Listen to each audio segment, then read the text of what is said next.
Estoy comiendo mierda, tremendo mierda. Hombre, la pasta, va a ser cosas que dicen libro. Tiene desperdicio. Qué vacilo. Annyeong, everybody. That's hello in Korean. I gotta tell you, I'm getting pretty tired of having to look up a new language every time I do one of these episodes, but for now, we'll keep it going until my patience snaps. How are you guys? How are you doing today? Have I caught you at a good time? Are you relaxing, kicking back with a Coors Light? Does anyone even drink Coors Light? I'm not that big on beer at all, to be honest. I'm not that big on liquor. Doesn't mean I don't drink. Lord knows I drink. Not every day. Relax, I'm not Hemingway. But at parties, I can take back a few. And here's the problem. Since I'm not that into drinking, it means I don't know any of the, let's call it the drunken wisdom that others acquire after years of going to college. Some people go to college for a decade and they leave not knowing what they want to do. But I guarantee you, 90% of those people leave knowing the ins and outs of drinking as if they had gotten a doctorate in that. What do they want to do with their lives? They don't have the answers to those questions. But anything you want to know about drinking or the results of drinking, they are a walking encyclopedia. Anybody who's gone away to a university, they all come back as the Dr. Oz of drinking. They're like the Nikola Tesla of They found new ways to drink you couldn't even imagine. They found out all the secrets, all the liquor secrets of the liquor universe. Dude, you want to get wasted? Check this out. You get a baseball cap, fill it halfway with rum, all right? A little bit of ginger, about 2 black beans, and then the rest of it just high fructose corn syrup. It's gonna be disgusting, bro, but you'll be good for like at least 6 hours, man. I don't know about that, bro. Last time I did that, I woke up with like the worst hangover, dude. It was terrible. Look. Okay. That's why when you wake up, you gotta eat a raw potato while shaking a magic 8-ball and watching the Today Show. I'm telling you, just trust me. If you do those 3 things, raw potato, 8-ball, watching Kathy Lee and Hoda, you're gonna feel great. But you gotta do those 3 things. And you gotta do it between 10:15 and 10:25, okay?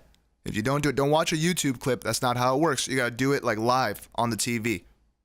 Trust me, dude, it's the limbic system. It works. That's what it feels like. These guys have like the answers, the esoteric drinking answers to all these questions. They know all the phrases. Beer before liquor, never been sicker. Rum before tequila, I'm an alcoholic. I don't know what the phrases are, which is a problem because when you're at parties, everybody else knows the phrases. Everybody knows what not to mix. And then you get a game like King's Cup where it throws everything out the window and everyone just knows they're screwed, which it's awesome. And it's funny because in that moment when I see people playing that game, I realize that they're taking a risk. And that risk that they're taking is my default setting when I walk into parties. Because I don't know what the point is, in that game, if you haven't played, congratulations, because here's why. I went to a house party where that game was being played. And at a certain point during the game, they start mixing drinks into what they call the King's Cup. And eventually, that cup you might as well be chugging straight out of a toilet. Like that cup just everything is in there. Everything is in there. Your grandmother's secrets are in there. It's crazy. And 2 friends of mine got lucky enough that they had to take a sippy sip from the magic cup. And it went bad. It went bad. Not immediately. I forgot how the game even works and why I was lucky enough to not have to drink from the cup, but they both just, not even huge gulps, just one. They both had a sip. About 15 minutes later, my first friend gets up, goes outside, and has a smoke. He's standing there stoically, puffing away. And then he was on the ground because he fell into a bush. That's how fast that cup activated in his body. It was just like, I don't know what happened, but his body was just like, we need to regroup. And he fell down into a bush, luckily. It was still hard, don't get me wrong. This thing was, I'm calling it a bush. It was more like a weird hybrid of a bush and a tree. So there was a trunk, but, hitting that was still better than hitting concrete. So he ended up in the grass, and eventually a little kitty came by and started playing with him. He started petting the cat. It was all fun, all nice, good times. And my other friend ended up outside of the house in the driveway, puking next to a pair of mysterious abandoned panties. So basically that drink acts fast, man. If you want to assassinate somebody, don't waste money on any kind of complex weaponry or hiring a hitman. Just play King's Cup and make sure they take a sip. Man, I was lucky that night.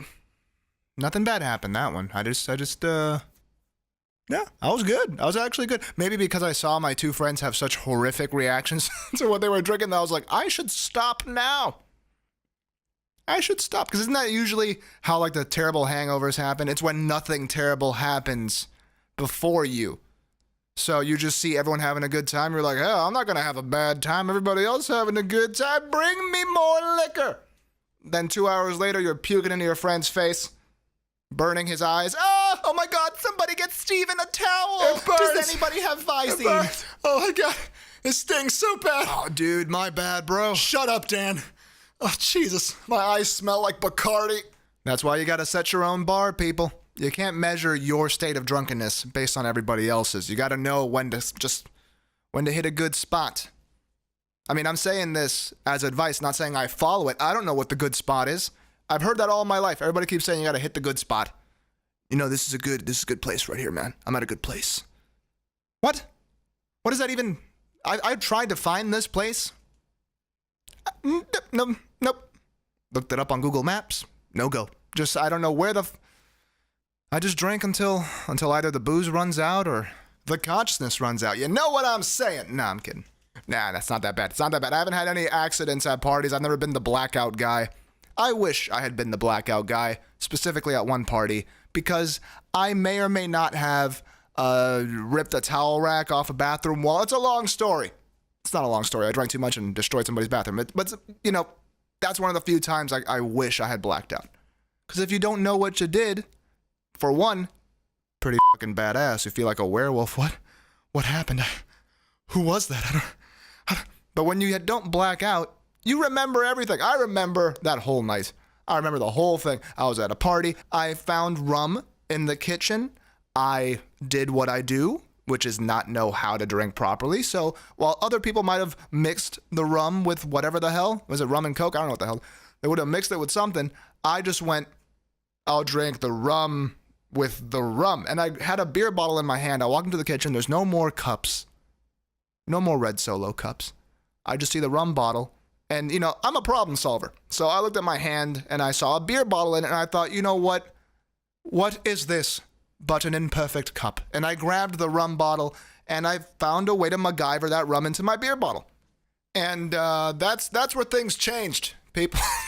That's where things changed. I started taking my sippy sips. And from there, I made my way to the living room where eventually I was sitting on a couch next to this really friendly girl named Ashley, who was explaining to me that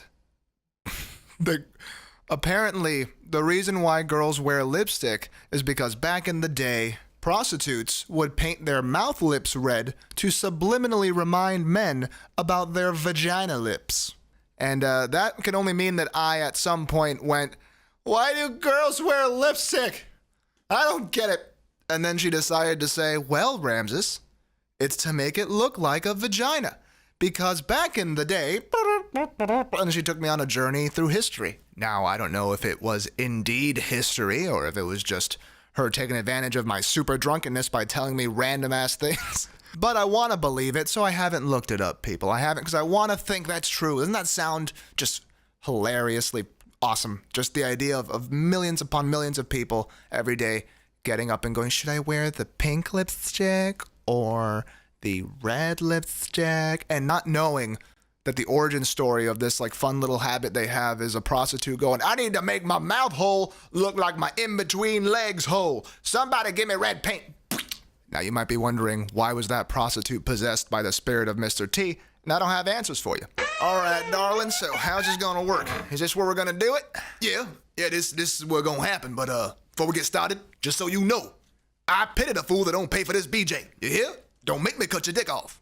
Well, I'm too scared to have a boner, so I'm gonna go. So this very nice, very informative lady has just told me the history of lipstick. And from there, I suddenly decide I gotta go to the bathroom. And I guess I wasn't behaving as put together as I thought I was, as is usually the case in drunken stories. Because I know this because Ashley offered to help me to the bathroom, which should have been a big enough sign. But in my case, I was in full on like, nah, I got this. I got this. I get very empowered when I'm super drunk. I don't think I get aggressive. I just get a very big can-do attitude. I believe in myself. And in my defense, I made it to the bathroom. Barely, but I made it to the bathroom. I must have looked like Jack Sparrow on morphine, just wobbling everywhere, looking like I was literally born yesterday and hadn't really figured out this walking thing yet. I make it to the bathroom.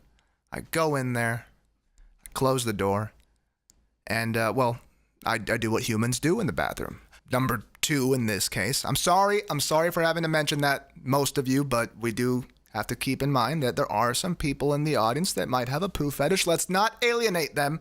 Let's bring them in. Or family. So I'm in there, doing the do. And I get up, and for some reason that I will never understand, I reached out to the towel rack in front of me, and I ripped it off the wall. Just clean off like a Band-Aid. Just, it wasn't in an aggressive way. It wasn't even in a cool way. It could have been cool. It could have been like a rock band in the 70s kind of bathroom trashing. Like I could have been Robert Plant. Gentlemen, grab the toilet and throw it off the balcony into the pool. Let's show these buggers Led Zeppelin is in town. And we're trashing a 5-star hotel room. And yeah, it wasn't for any badass, high-octane reason that I ripped that towel rack off the wall. It was just poor construction. What can I say? Whoever put that thing in place did a shitty job, and good thing I was there, to show instability in the foundation. Oh, man, the owner of the apartment was mad. Oh, good thing I was friends with his roommate, because if not, I would have been having to Jack Sparrow shadow box my way out of that place. That dude could probably fight. He could probably fight. So, oh my God, yeah. There's more to that story, but from there on, it just gets sad. It just gets sad as these stories usually do. No one likes to be embarrassed in public. That night, I was that guy at the party. Actually, I think I might have taken that position to new heights, because usually that guy just means, shit, he puked on something. It doesn't normally mean, who the f*** redid my bathroom? Yo, who invited Tim Allen to this party? I don't recall asking for any goddamn home improvement. Yep, that was the night I took that guy and raised the bar. That's what I do, people. That's what I do. You live and you learn, That night when I went to that apartment, I was looking to be a party attendee. Who would have known, just a few hours later, I'd be leaving with a new career in home decoration. That's all we got for today, people. Thank you for tuning in to Oops, Wrong Hole. This is Ramses Ralvacast saying thank you for listening, and feel free to follow me on all the social medias. That's Instagram, Tumblr, Snapchat, Facebook. There's probably more I don't remember. I think I have a Pinterest, because, gotta get in touch with my feminine side. So, hey, follow me. Get your jokes. RALVACAS and the letter T. Until next time, my beloved listeners. Bye-bye.